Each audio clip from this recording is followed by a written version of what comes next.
नेगी जी, माननीय विधायक श्री अजय सोलंकी जी, डॉक्टर यशवंत सिंह परमार विश्वविद्यालय के कुलपति प्रोफेसर राजेश्वर सिंह चंदेल जी, सचिव बागवानी श्री सी पालरासु जी, प्रधान मुख्य वन अरण्यपाल डॉक्टर पवनेश कुमार पंत, राजभवन में मेरे सचिव श्री चंद्र प्रकाश वर्मा जी, विश्वविद्यालय सीनेट, प्रबंध बोर्ड व शैक्षिक परिषद के सदस्यगण, सोलन के उपायुक्त मनमोहन शर्मा जी, पुलिस अधीक्षक गौरव सिंह जी, विश्वविद्यालय के वैधानिक अधिकारीगण, कर्मचारी वर्ग, उपाधि प्राप्त सभी छात्र एवं छात्राएं, स्वर्ण पदक प्राप्त किए सभी छात्र एवं छात्राएं, जिला प्रशासन के अधिकारीगण, पत्रकार मित्रों, सभागार में उपस्थित अभिभावकगण, क्योंकि उनकी खुशी आज बहुत अधिक होगी। आपके चेहरे की खुशी यहाँ देख करके अगर ऊपर बैठे होंगे, कहीं यहाँ बैठे होंगे, तो सबसे अधिक खुश वो होंगे।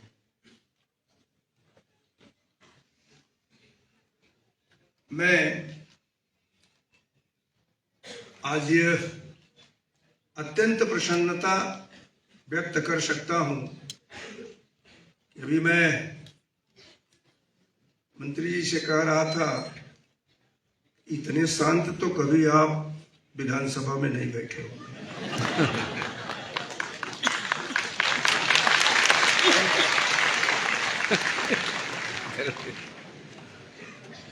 समर्थन विधायक जी ने भी किया।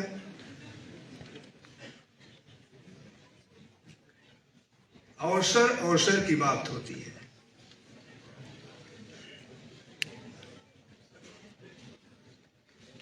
मैं आज उपाधि प्राप्त करने वाले सभी विद्यार्थियों को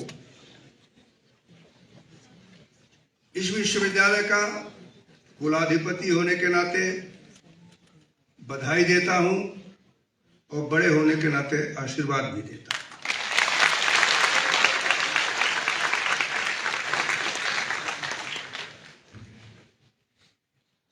वास्तव में आज का क्षण आप लोगों के लिए गौरव का भी क्षण है,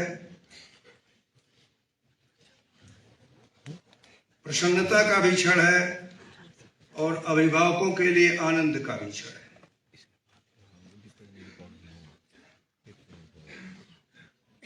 हम अपने वर्ष भर के, 2 वर्ष के, 3 वर्ष के अध्ययन के द्वारा जिस लेखनी से हमने कापियों पर कुछ बिंदु लाए, आज उसी बिंदु ने हमको एक महत्वपूर्ण बिंदु पर ला करके खड़ा कर दिया है। और वह है महत्वपूर्ण बिंदु इस जायज से आप सभी लोगों का उपाधि प्राप्त करना। 12 छात्रों को, किसी को अंक के आधार पर, किसी को अन्य योग्यताओं के आधार पर स्वर्ण पदक मिला है। और आपके कुलपति जी ने आप लोगों से कहा ही अपने दिए जाने वाले स्वर्ण पदक की विशिष्टता को भी। –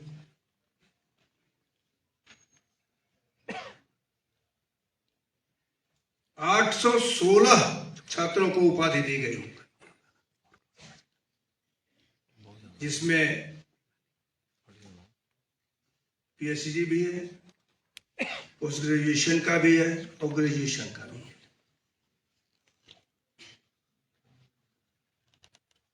इस नाते मैं मान करके चलता हूं कि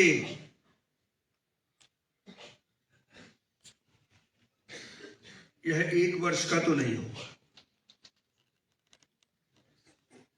कुछ वर्षों का होगा। जो उनको नहीं मिला आज मिला तो इस नाते भी प्रसन्नता है कि मंत्री जी कह रहे थे कि नौकरी देने वाले बनो। ये सच है कि नौकरी देने वाले बनना चाहिए, लेकिन नौकरी पाने के लिए भी इसी डिग्री की आवश्यकता होती है। इस नाते डिग्री भी बहुत आवश्यक है।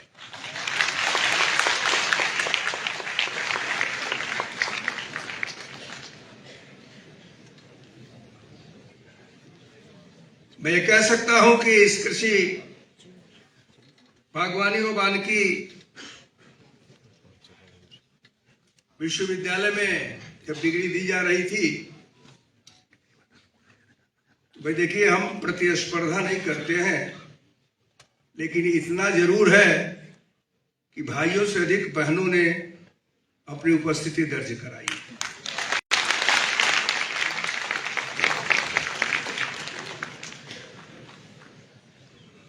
और ये सही भी है कि वो राखी बांधती हैं तो उसका कुछ उपहार मिलना चाहिए।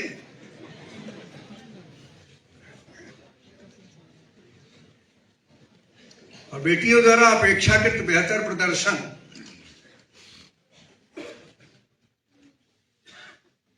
यह इधर एक ट्रेंड बन चुका है।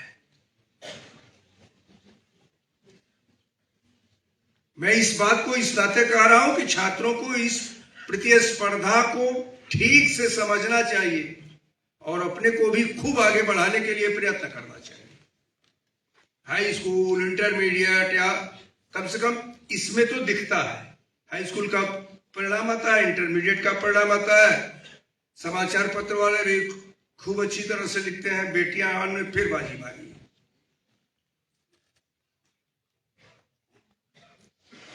उनको भी अच्छा लगता है।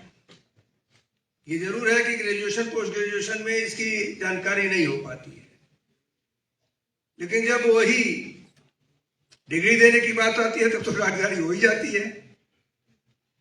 इस नाते मैं समझता हूं कि कुलाधिपति होने के नाते, इस प्रदेश का राज्यपाल होने के नाते मैं जरूर इस बात की अपेक्षा करूंगा कि वैसे तो हिमाचल प्रदेश में शिक्षा का वातावरण अच्छा है,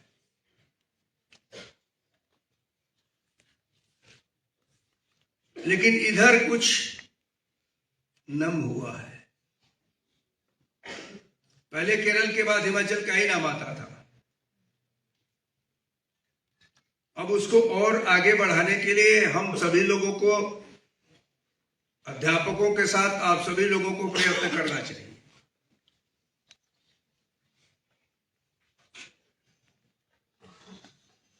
डॉक्टर परमार जी का नाम आया है और ये सच है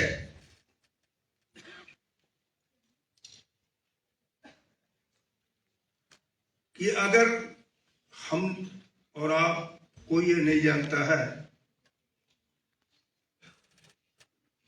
कि आध्यात्मिक दृष्टि से अमरता क्या होती है। यहाँ लोग कहते हैं कि यहाँ जाने के बाद बहुत अच्छा व्यक्ति काम करता है तो उसको कुछ और स्थान मिलता है, लेकिन कार्य जब अच्छे होते हैं तो मुझे लगता है कि उसका परिणाम भी यही मिलता है। डॉक्टर परमार जी ने जो कार्य किया, मैं ये कह सकता हूं कि अगर पृथ्वी पर अमरता का कोई नाम है तो ऐसे ही कार्य करने के नाते ऐसे ही लोगों को अमर बनाया। डॉक्टर परमार उसमें से एक है। इस नाते उनके नाम पर यह विश्वविद्यालय है, नाम दिया गया है, तो निश्चित रूप से उनके कार्यों के नाते, जो जनता के बीच में वो रहे इसके नाते, जो हिमाचल के लिए उन्होंने किया, हिमाचल की जनता के लिए क्या, उसके नाते। और उनका नाम सुनते ही हर हिमाचली गर्व से भर जाता है। ऐसे नाम कम आते हैं, लेकिन जो भी 1, 2, 4, 6, 8, 10 आते हैं वह लोगों के जहन में रहते हैं। आज भी कुछ नाम ऐसे हैं जिन्होंने स्वर्ण पदक प्राप्त किया तो वर्षों तक उसकी चर्चा होगी। विद्यार्थियों के बीच में होगी। इस नाते हमें ऐसे प्रयत्न जरूर करना चाहिए कि हम सकारात्मक चर्चा में रहें। यह विश्वविद्यालय डॉक्टर यशवंत सिंह परमार के नाम पर है। माननीय मंत्री जी, आप बागवानी मंत्री भी हैं, सरकार के वरिष्ठ मंत्री हैं। मैं आज आपसे एक आग्रह करना चाहूंगा, पिछली बार मुख्यमंत्री जी भी मिले थे, उनसे भी मैंने किया था, पूरा नहीं हुआ।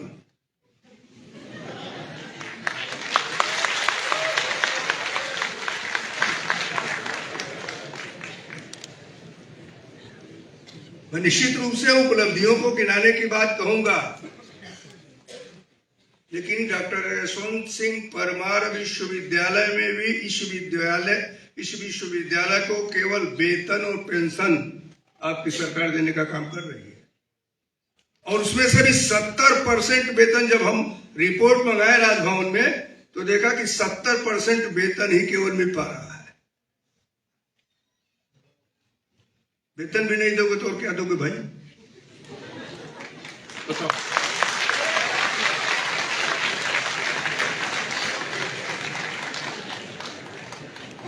मुझे प्रसन्नता इस बात की है कि यहाँ के प्राध्यापकों की, आज मैं ये कह सकता हूं कि विभिन्न प्रोजेक्टों के द्वारा लगभग 30%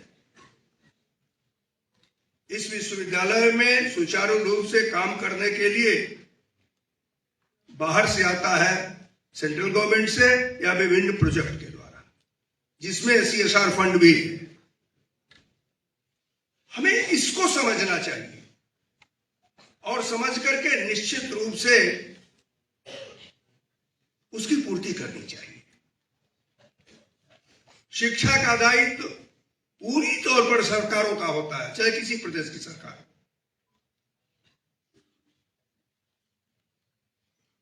हमें इस पर प्रयत्न करके कार्य करना चाहिए। मैं सभी विद्यार्थियों के भविष्य की शुभकामना देता हूं और निश्चित ही आप सभी लोग इस विश्वविद्यालय में हो तो इस विश्वविद्यालय का एक अलग महत्व है। पालमपुर कृषि विश्वविद्यालय का एक अलग महत्व है। आप लोगों के कंधे पर एक बहुत बड़ी जिम्मेदारी है। लोग पढ़ते हैं नौकरी पाने के लिए, सही है, लेकिन आप पढ़ते हो देश को आगे बढ़ाने के लिए।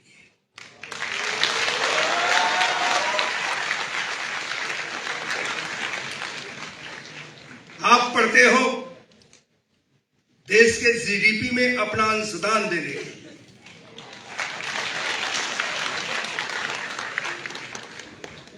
निश्चित रूप से यह विषय आपके समक्ष अगर आता है तो आपकी पढ़ाई भी उस तरह से होगी। यहां का निकला हुआ विद्यार्थी अगर बाहर जाएगा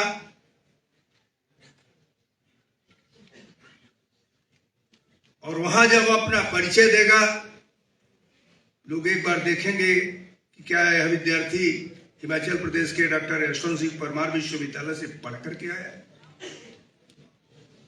यह आपकी उपलब्धि होगी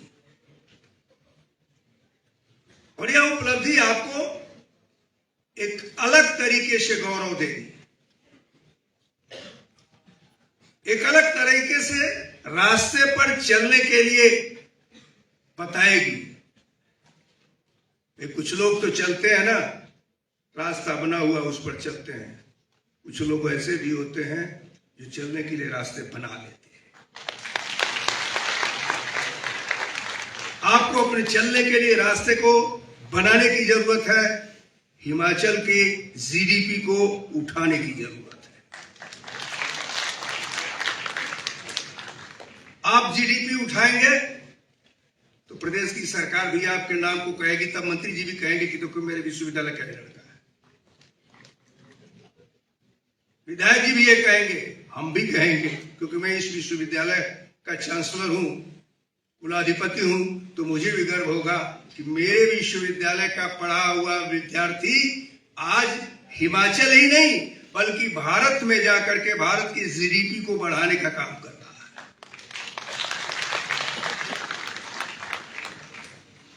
हम सोलन में हैं, बागवानी की बात आती है और सोलन का टमाटर तो पूरे भारत में जाता है। बागवानी की बात आती है तो हिमाचल के सेब की 5,000 करोड़ रुपए की आर्थिकी है। इसमें शोध करके और कितना बढ़ाया जा सकता है, यह दायित्व तो आपके कंधों पर है। अध्यापक और आप दोनों मिलकर कर करके निश्चित रूप से इस प्रदेश को बढ़ाने के लिए सोचो।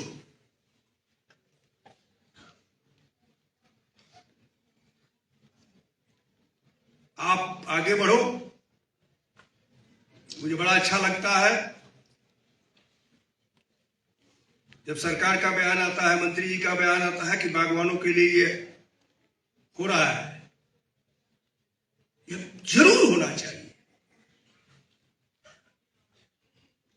क्योंकि हिमाचल की आर्थिकी में सबसे बड़ा योगदान अगर कोई दे सकता है तो यह विश्वविद्यालय दे सकता है, आप दे सकते हो, यहां के बागवान दे सकते हैं।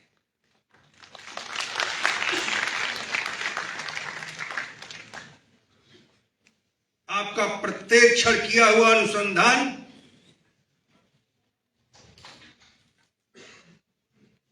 इसी प्रदेश में कभी राज्यपाल थे आचार्य देवव्रत जी, इन्होंने प्राकृतिक खेती के लिए बात किया। न जाने कितने किसानों ने अपनाया, मिलेट्स की बात किया। आज मिलेट मैन के रूप में भी हिमाचल प्रदेश के ही एक व्यक्ति जाने जाते हैं, जिनको भारत सरकार ने पद्मश्री का सम्मान देने का काम किया।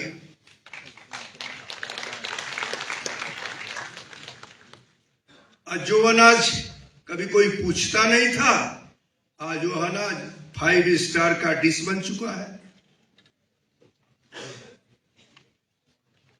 तो ये सब धीरे धीरे लोगों ने जैसे जैसे समझा, समझने के बाद कभी मोटा अनाज लोग कह करके हटा देते थे, आज कहते हैं कि भाई मुझे ऐसा करो कि गेहूं की रोटी न दे करके बाजरे की ही रोटी दे दो,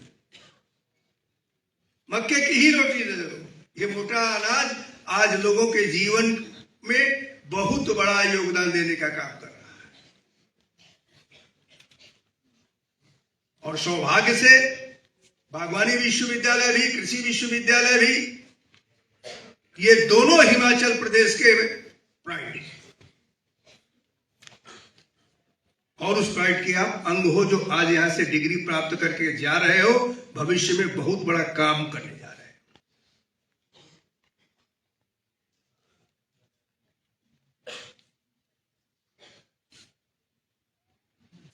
मैं तो आप लोगों को देख करके अपना भाषण कर रहा हूं, क्योंकि लिखा हुआ भाषण तो मेरे सामने है।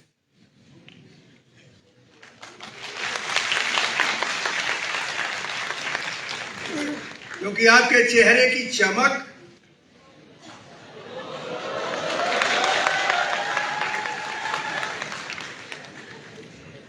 को मैं अपने भाषण का अंग बना रहा हूं।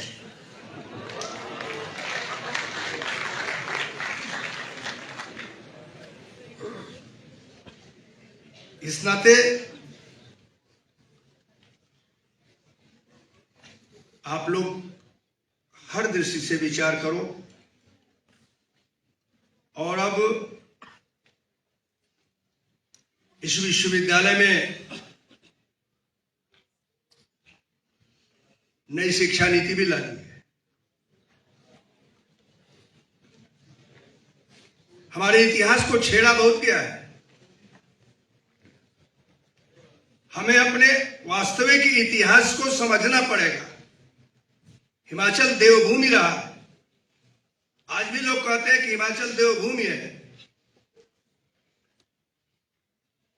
और हिमाचल में उसकी आर्थिकी में हमारे इस प्रदेश के देवी और देवताओं का भी महत्वपूर्ण स्थान है। बाहर से लोग आते हैं दर्शन करने के लिए, तो अपने पैसे जो खर्च करके जाते हैं वह हिमाचल के लिए उपयोगी सिद्ध होता है। जहां यह वानिकी विश्वविद्यालय, कृषि विश्वविद्यालय सहयोगी होता है, वहीं पर्यटन के क्षेत्र में हिमाचल बहुत बड़ा नाम है। इस नाते हमें उस पर्यटन को भी सजोना चाहिए। लोग हिमाचल में कौन कौन सी देवियां रही हैं, कौन कौन से देवता हैं, मतलब ये पहला प्रदेश मुझे ये मिला जिस प्रदेश में जब कुल्लू में हम जाते हैं दशहरे का उद्घाटन करने के लिए तो पता लगता है कि कई सौ देवता आकर करके वहां उपस्थित होते हैं, कई सौ देवता।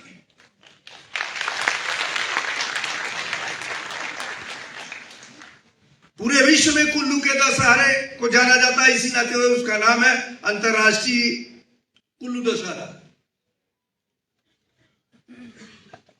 इस नाते इसकी भी बहुत आवश्यकता है कि हम अपने इतिहास को, जिन लोगों ने भी हमारे इतिहास को छेड़छाड़ कर करके हटाने का काम किया, हमको अपने इतिहास को, अपने गौरव को प्राप्त करना चाहिए। आज भारत की प्रतिष्ठा बढ़ी है कि कभी भारत के लोग जाते थे तो कोई पूछता नहीं था, और भारत की प्रतिष्ठा इतनी बढ़ी कि अभी अमेरिका में चुनाव हो रहा था तो दीपावली मनाने के लिए राष्ट्रपति भी तैयार हो गया।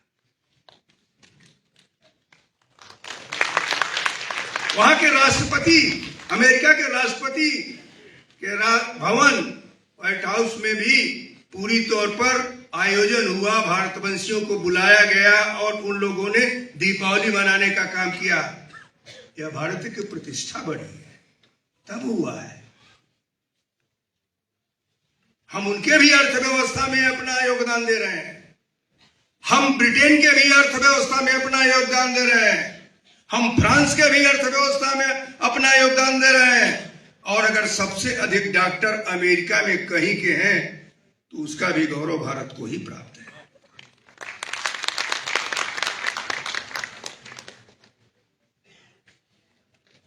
इस नाते हम सभी लोग अपने गौरव को हमेशा याद रखें। आज स्थापना दिवस की बात है, हम अपने इस स्थापना दिवस को हर हालत में याद रखें।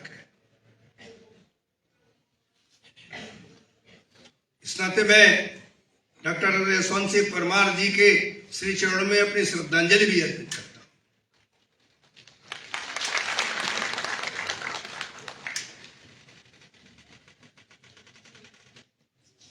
हूं। और